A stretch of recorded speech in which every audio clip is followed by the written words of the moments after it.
Assalamualaikum warahmatullahi wabarakatuh. Alhamdulillahilladzi nahmaduhu wa nasta'inuhu wa nastaghfirullah. Wassalatu wassalamu ala asyrafil anbiya'i wal mursalin sayyidina Muhammadin wa ala alihi wa sahbihi ajma'in, amma ba'du.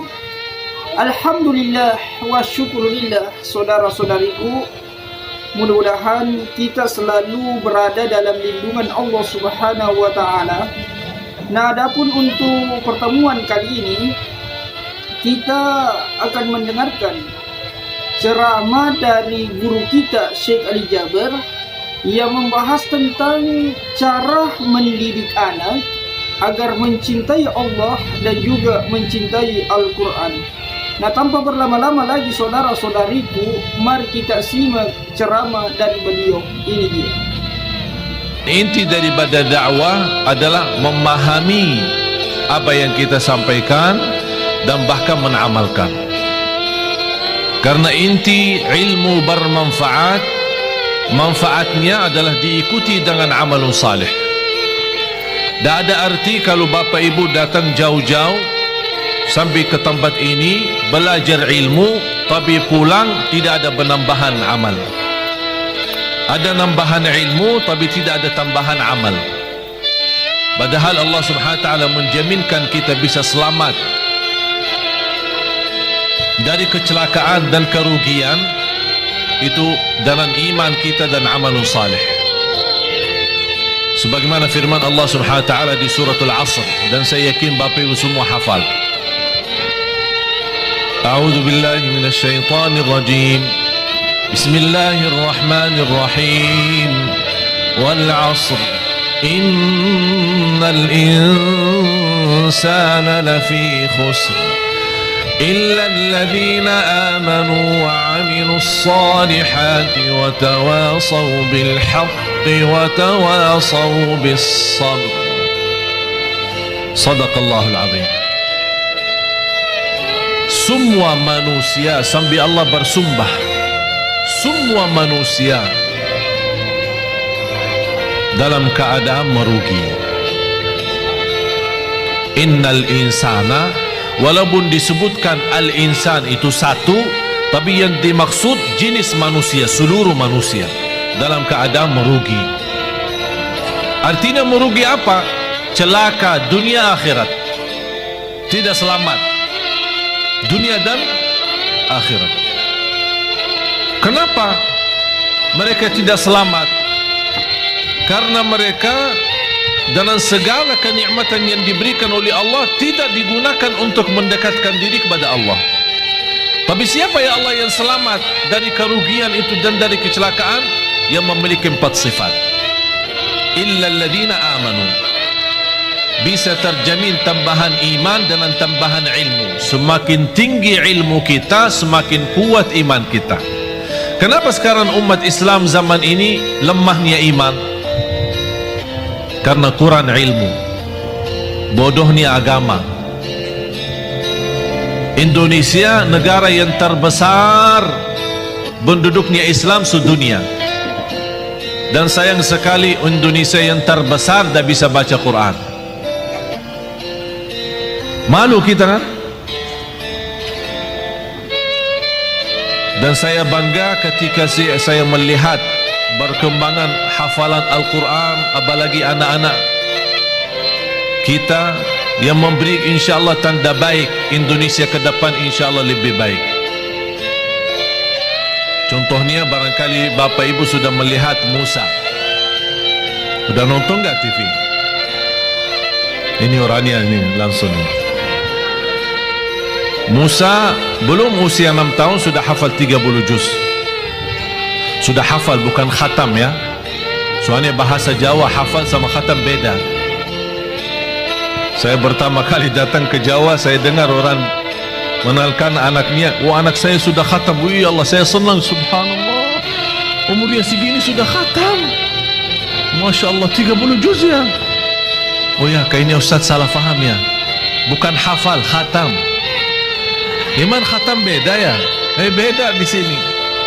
Katanya kalau khatam seumur hidup 1 kali udah luar biasa. Pantas ada acara keselamatan. Kalau kita di Madinah bilang khatam berarti sudah hafal, sudah tamat dan boleh jadi imam.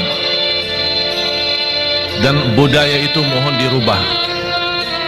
Kau bangga karena seumur hidup satu kali khatam?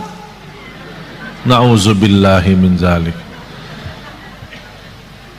Paling malas kata ulama, itu paling malas bagi umat Islam itu sudah tidak ada kemauan khatam Al-Quran. Paling malas kalau sudah 40 hari lewat dia tidak khatam Al-Quran, dianggap orang itu imannya tidak sempurna. Coba bayangkan, kita bertahun-tahun anak kita tidak bosan main game. Bahkan kita sebagai orang tua berkenan membebaskan anak kita, punya iPad, punya HP, punya PlayStation, PS, semua sudah disediakan. Habis mereka waktunya untuk main saja. Habis sudah mereka sudah usia, sudah semakin besar, baru datang bapa dan ibu, tolong Syekh, apa? Doakan Syekh. Oh kenapa? Anak saya susah salat. Mana anakmu umur berapa? Sudah 30 tahun Syekh. Ya karena kita sudah biasakan mereka sejak kecil tidak memberikan perhatian kepada salatnya, tidak memberikan perhatian kepada Qur'annya. Jangan harap anak itu bisa tumbuh dengan kesalehannya. Punya kewajiban orang tua, punya kewajiban yang begitu berat. Saya tidak minta harus anda membina anaknya sampai harus hafal 30 juz, tapi harus komitmen, harus disiplin. Setiap hari kita berduduk sama anak kita walaupun satu ayat, supaya dia tertanam mencintai Al-Quran dan mencintai masjid. Kita hanya hafal. Perintahkan anakmu 7 tahun, perintahkan anakmu salat. Kalau sudah 10 tahun tidak mau salat, mukullah dia supaya bisa salat.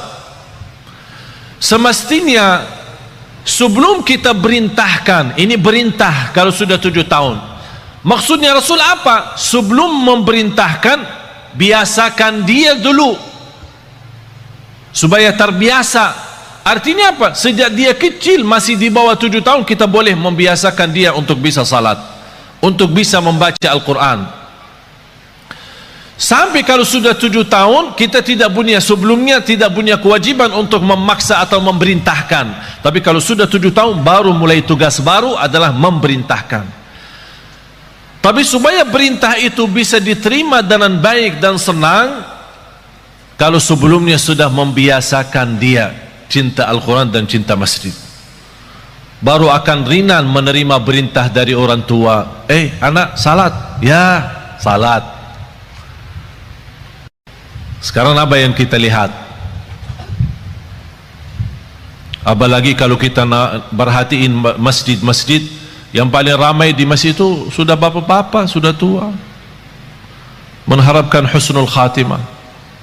Langkah-langkahnya aja susah, berjalan pelan-pelan aja ke masjid.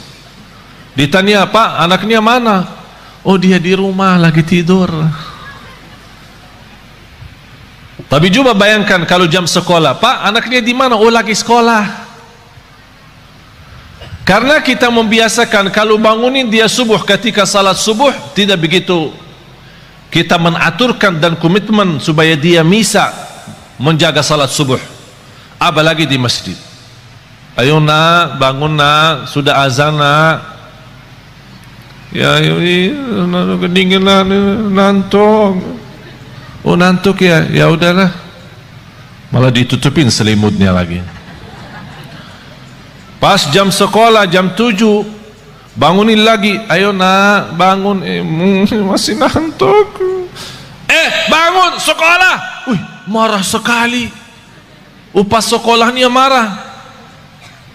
Kalau benar-benar kita cinta dan sayang anak kita, ingat firman Allah Subhanahu wa taala, ya ayyuhalladzina amanu qu anfusakum wa ahlikum nara.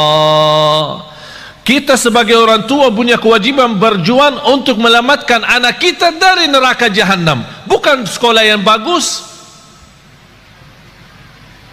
Apa artinya sekolah tinggi, kuliah yang terbagus, bahkan bisa keluar negeri, tapi na'udzubillah di akhirat masuk neraka? Apa itu berjuangan? Illa alladhina amanu, mendasarkan iman. Dan semakin ilmu kita baik, semakin banyak mengenal Allah, semakin banyak mendalami Asmaul Husna, semakin banyak memahami Asmaul Husna, semakin tahu keagungan Allah Subhanahu wa taala, kita semakin mendekatkan diri kepada Allah dan semakin nikmat. Karena posisi iman naik turun. Bagaimana supaya naik terus? Ilmu yang bermanfaat.